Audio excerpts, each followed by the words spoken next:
All right, so our kindergartners are playing capture the cones. We've spread out a bunch of cones here on the floor, and they are rolling their hoop to see if they can get it to roll on end and see if it comes to land over some hoop or some cones, just like that. So you get to take both of those, perfect, and bring them back to home base, which is down here on this side. Drop them in your bucket, excellent. They're gonna roll again. So they're rolling from these dots, seeing if they can capture a cone. And we rotate equipment, so we've used Beanie Babies, we've used dice, we've used cones, we've used bowling pins.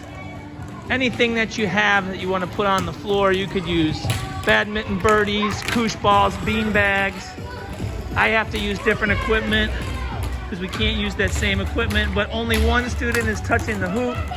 Only one student's picking up anything that they captured and putting it back at the end of this class. The next class that comes in, we'll use a different item for them.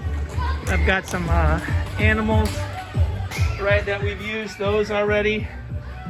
We've used bean bags. Those are down here. So we've got all kinds of stuff that we're using. You could use poly spots, but we like to keep it, mixing it up.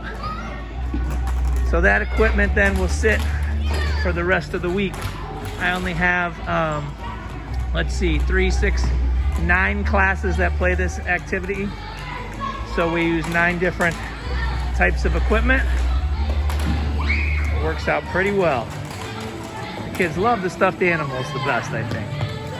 There we go, there's a double capture. Oh, another double capture. Fun.